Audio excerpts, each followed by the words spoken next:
you guys, doing another movie review, and we're doing another Italian movie, because I told you guys that on this Flickers of Fear series, I definitely wanted to do some more Italian movies. However, this one is not a giallo film, and neither is it a slasher film. This one is kind of like one of the more underrated, I guess, Italian horror films from the late 1980s. This is called The Church, or La Chiesa, if you would rather have it like that in its native language.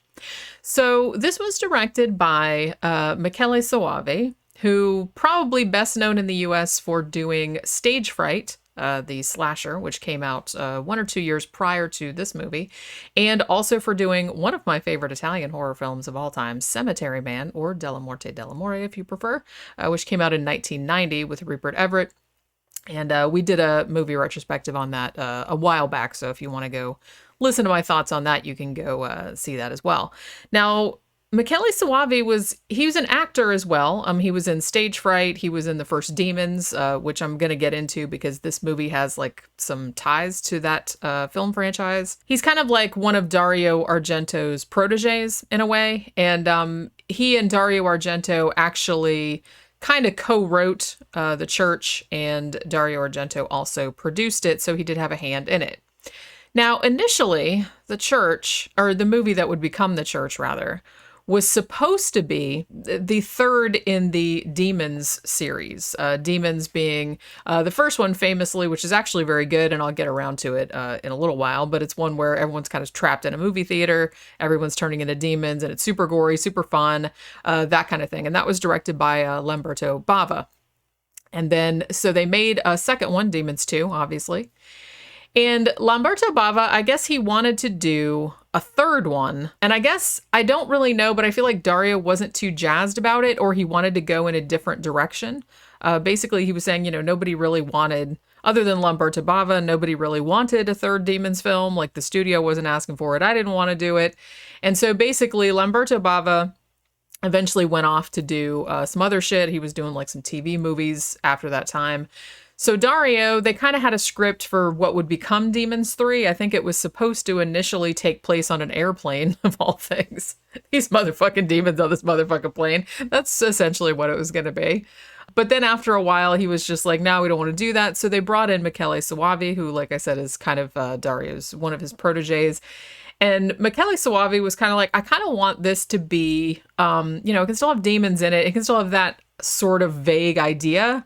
But he's like, I want it to be like a more sophisticated movie, or like a more gothic type of supernatural horror, rather than the kind of fun punk rock kind of stuff that had been going on in the Demon series, which, like I said, I do recommend Demons 1 and Demons 2. They're both super fun movies, but this is kind of a different thing altogether, although you can see where the germ of this idea kind of came from those movies, because much like in the first Demons, where all these people are trapped in a movie theater, everybody starts demoning out and they have to like fight against them. This one eventually gets to a point where there are a bunch of disparate people and they're trapped in a cathedral and people start demoning out, but not in exactly the same way. So this movie also stars, there's as in a lot of Italian horror productions of this time period, kind of has an international cast. You got Hugh Corsi, who is a British actor, although I believe he was born in Ghana. And he was actually in Highlander. He was in the first Star Wars Episode 1, The Phantom Menace. I can't remember who he was in that, but you'll recognize him if you see him. And he was in some Doctor Who episodes as well. You also have Tomas Arana, who was an American actor. Actually went on to much greater things. He was in a bunch of movies. He was in Hunt for Red October, The Bodyguard, LA Confidential, Born Supremacy. He was in Gladiator, The Dark Knight Rises. So he was in like a shit ton of stuff. You will recognize him as well. Barbara Cupisti is in this as well, sort of as one of the main protagonists. If you know anything about Italian horror, you will recognize her as well, because she was in Cemetery Man later. She was in Opera. She was also in New York Ripper. She actually started out as a dancer, but she is actually better known as a documentary filmmaker of all things, which actually I didn't really know about her. So that was something else that I looked up while I was researching this. This also stars a very, very young Asia Argento. I don't know if this was the first movie that she was in. She was only 14, I think, when she was in this movie. And she has kind of a large part in it. She's not like a main character, but, you know, she's for sure like a supporting role or whatever. Also, another guy that you will recognize as one of the priests in this is Giovanni Radice, who was very famously in City of the Living Dead, the guy that had the, you know, the drill put through his head, and he was also in House on the Edge of the Park, and he was, I believe he was also in Cannibal Ferox. So this has kind of like an all-star cast. So the story behind this, there's kind of a prologue at the beginning, which is set in the Middle Ages. And you get kind of all these Knights Templar type of, I don't think they were Knights Templar, but it was, you know, somebody like that. And they're kind of like going around rooting out witches in the countryside. So they go to this one village, which, you know, somebody told them somewhere was just like teeming with witches. And they find this young woman who, the kind of the signal of her being in league with Satan is she has a cross kind of like carved into the bottom of her foot. So I guess like stepping on it is like sacrilegious. So that shows them that she's a Satanist or whatever. So they're basically like burn it all down and like fuck everybody in this village. They start cutting people's heads off. The horses run over babies. It's a massacre. So, you know, so it starts out kind of brutal and gory, like even from the first, you know, scene. So they dump all the dead bodies into this big pit. And then they basically say, okay, well, we're going to cover this pit up. And then we're going to build a church over it to like seal in the evil. So it's just kind of like satanic Tupperware kind of shit going on. We're going to build a big cathedral on top of it and just kind of keep all the demons and keep all the evil like underneath the earth and everything will be fine. Obviously, because it's a horror movie, shit doesn't turn out to be fine, but you know how that always goes. So then we jump ahead to the modern day, or at least the modern day when this movie was made, which was 1989. So in the cathedral, you have all these kind of cranky priests. The one nice priest, whose name is Father Gus, who kind of ends up being the hero of the shit. And you have this dude that starts working there, whose name is Evan. And I guess he's got hired to be the librarian or whatever. So he shows up late, like, you know, the main priest, like, who's this really, really old guy with crazy eyebrows. He just kind of like fucking, you know, busts his balls about it and all this other shit. So then he meets this woman that's working there who she's like she's restoring a fresco. So I guess she's like an archaeologist or art restorer or something like that. So she's been working in there. They pretty much immediately start making lovey-dovey eyes at each other and fall into bed pretty much without even so much as a how do you do. So there's that whole shit going on. And then it turns out that so Asia Argento plays a character named Latte, and she is not like a latte, like a Starbucks latte. It's latte with an O, but otherwise spelled the same. So, you know, just saying. She's like the daughter of the sacristan, and so she lives in the church, I guess, and she's kind of always like crawling around and getting underfoot and whatnot. Now, it should be noted that Asia Argento's character in the present day, she was also present back in the medieval era. She was kind of like the sole survivor of the town that got massacred. You know what I mean? Because I guess like the guy he had her in his sights and he was going to kill her, and she just like was so cute and everything that he couldn't do it. So this is much like in most Italian movies. It doesn't make a huge amount of sense. Like, I'm not really sure.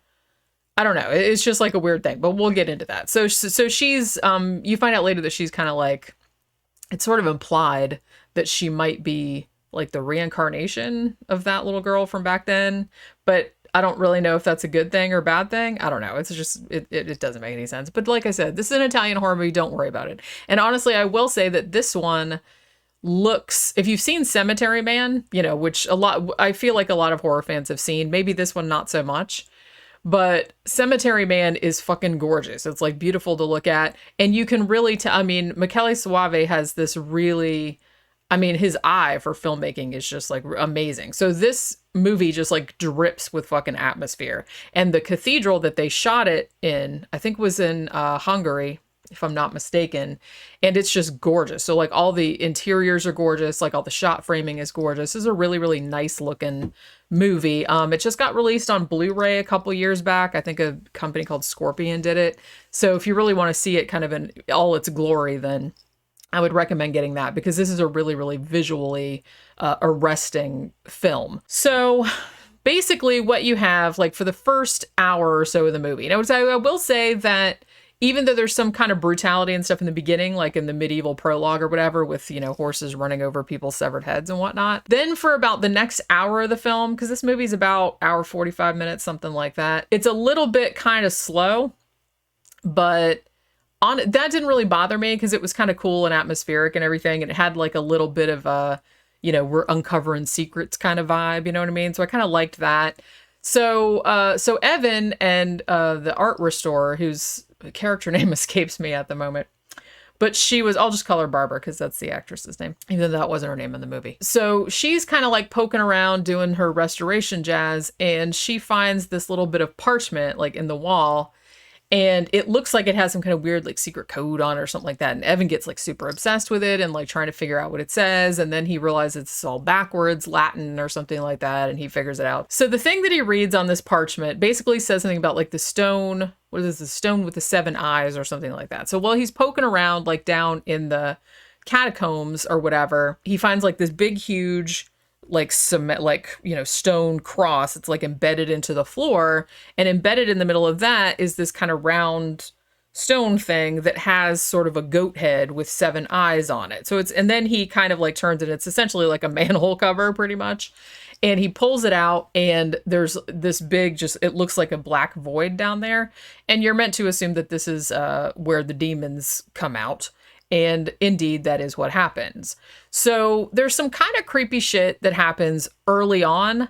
I mean, he seems to be like the first one to get possessed, but I do like that they didn't do exactly the same thing like they did in Demons, where if you, as soon as like a demon like touched you or scratched you or something like that, then you would like just fucking demon out yourself. But the cool thing they did about this one was that when you were possessed, the demon would make you see things and do things that weren't there. So like they gave you like visions, you know, if you looked at yourself in the mirror, sometimes it was, you were all fucked up looking and stuff, but to other people, you didn't look like that. So I kind of liked that aspect a little bit better. It kind of left everything a little more ambiguous, and it kind of left it open for some more like weirder, like dreamlike sort of imagery, which I thought was really cool. So basically, Evan, having opened the portal to hell, as one does, he essentially gets possessed, tears out his own heart, again, as one does, but it doesn't kill him. So I'm guessing like the demon is animating him, but he's still like walking around. He still looks like Evan. He doesn't look like, he looks a little raggedy and like he needs to comb his hair and stuff, but he doesn't look like, you know, fucking Evil Dead or anything like that. But he starts acting like super, super weird. Like he comes back to work and he starts like being an asshole, like not answering people's questions. He starts being a dick to his girlfriend. He starts like beating her around. He starts fucking with Latte, Dario Argento's character, you know, and kind of threatening to stab her in the stomach and all this other shit. And it should be noted too that the sacristan, who is Latte's father, has also subsequently been possessed by the demons that are coming out of underneath the cathedral. So it's kind of like spreading a little bit like a virus. But as I said, it's not as obvious like who's possessed and who's not, other than them just like acting weird and like doing weird shit. There's a scene too where Barbara, as I said, that's not her name in the movie, but that's just the actor's name, and because I can't remember what her name was in the movie. But even though I just fucking watched it, that's my memory's going, I guess. But she's like at her house and she sees like essentially like a big demon devil monster like outside her window, and starts flipping out and jumps right out the window to escape it, like right through the glass, like right in her fucking nightgown and everything. I'm like, well, damn, you go, girl. She really, really wanted to get away. But like she ends up running out and the cops are already there. They're like, yeah, we traced your call, even though it was like 2 seconds previously. I was like, wow, cops are also on the ball. But yeah, so she gets away with that.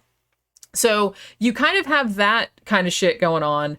And it's weird because you think that Evan and Barbara are like the main characters because you kind of follow mostly them like throughout. There's some scenes with the priest and there's some scenes with Latte and stuff like that and the sacristan, but mostly it's those two. But then after Evan gets possessed, Then it kind of goes off in a slightly different direction. Like it's not like a big tonal shift or anything, but it just kind of goes off, like it shifts the focus off of them and goes on to other things. And at this point, it seems like toward the end of the movie, like Father Gus becomes sort of the hero of the piece, because he's the one that has to figure out like what the secret is, how they can fight it or anything. But in the interim between those two things, you basically have a thing where there's a shit ton of people in the cathedral for several different reasons. Like there's a teacher with a whole class full of school kids that are doing a tour of it. There's this woman who is wearing the world's most enormous wedding dress. And I guess I thought she was a model just modeling a wedding dress, but I guess she's getting married, like it's her wedding day, but she's not getting married in this cathedral, but they're taking pictures of her. And they were basically like, hey, can we go in and, take pictures inside the cathedral? Maybe she is a model. I don't know. I didn't really get it. But they asked her when she was getting married and she said, yeah, I'm getting married today. I don't know what it was. So it doesn't really matter. But she has this fucking huge wedding dress, and like a guy dressed up like a groom, and a bunch of other people kind of like in their entourage. There's this weird old couple where the guy is always like complaining and calling his wife an old cow and shit like that. And she's just like totally optimistic and oblivious and saying groovy all the time and eating the fucking communion wafers and shit, which they're delightful. So yeah, so then you have all of these people in the cathedral for whatever reason, including all the priests and shit. And it so happens that the sacristan, who, as I said, has also been possessed, he realizes that he's been possessed and has the presence of mind to go down to where there's some work being done in the cathedral, and he commits suicide in probably the most painful way imaginable by impaling himself on a running jackhammer, which, fair play, I don't think I've ever seen that in a movie before. And it's quite something. But yeah, so you do see like it's just coming out of this middle and there's just like chunks, and it's like, it's great. It's an Italian movie, so there's a lot of gore. Not as much as some other movies like in this era, not as much as Demons, for example, but it does have some really good gory set pieces. It's just most of them, it doesn't happen till like toward the end of the movie. You know what I mean? Most of the first hour 10 minutes is kind of more building up of atmosphere. There's a couple gore scenes, but not that many. If you're going to wait for all the crazy shit and all the gory shit, that's like pretty much in the last like fucking 20 minutes or whatever. So just an FYI. So the sacristan killing himself with the jackhammer, as I mentioned, it's quite awesome. Somehow I think that his suicide causes this mechanism. It's very Tomb Raider. It causes this mechanism to basically turn on, like in the church, and it makes the front doors close. Now, apparently this church only has one entrance, and hence only one exit, at least that anyone ever knows about. So when these doors close, everyone is essentially like trapped inside. Trapped in the door is the woman with the enormous wedding dress, because the dress is so big and she was standing in front of the door when they were taking the picture, and it's kind of like sucking her, she can't breathe or whatever. And they don't really want to cut it off her because they're like, man, this dress is so expensive. This dress is so expensive, we have to return it. So, they don't really want to cut her out right away.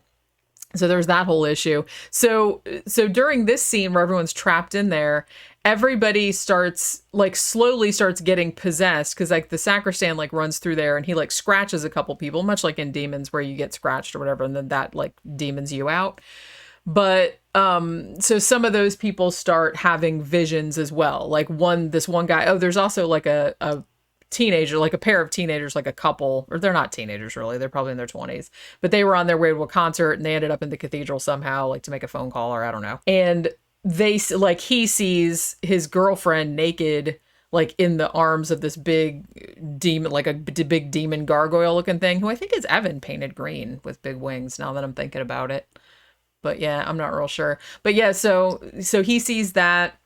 There's the woman in the wedding dress. She finally gets released, from the dress, and she is kind of down in this thing, and she's real vain. So she's kind of like, I can't believe there's not a mirror. I have to see if I look okay or whatever. And she looks in the mirror and it makes her look like an old hag. So she basically tears her own face off. The old people, this is my favorite. The old couple for whatever reason, decide they're going to climb up to the bell tower. I don't know if they're looking for a way out or if they're trying to like hit the bell to like call for help or something like that. I think that's what they're doing. But so they go up there and like the dude is all cranky and shit. And he's just like, hey, and she's just like, oh, whatever, just be groovy. I have an idea. And in the next scene, you see that she has torn off the old fart's head and is ringing the bell with a severed head. It's just, and she looks like super, super jazzed about it. It's so great. But yeah, I love that. So, and then there's like one of the school kids. I think he has a vision that like one of the other kids is like his doppelganger or something like that. So all kind of like fucking weird shit happens. There's demon rape. There's this inexplicably this big pile of naked people that are covered with mud kind of come up out of the floor, which I'm assuming are all the people that they killed back in the old days, you know what I mean? And like put them underneath the thing. So I get, but like I said, I don't know. I don't really get if, those people back in the Middle Ages were actually Satanists and witches and they were bad. And so it was okay for the knights to have killed them and buried them and built the church on top of them. Or are we saying that the knights were bad? And then, I don't know, it just, like I said, I'm thinking about it probably way too much. But yeah, so there are all these naked people, like, it looks kind of like a Society, actually, that Brian Yuzna film. It looks like The Shunting, a little bit. But it's just, it's not really explained. It's just kind of like, yeah, here it is.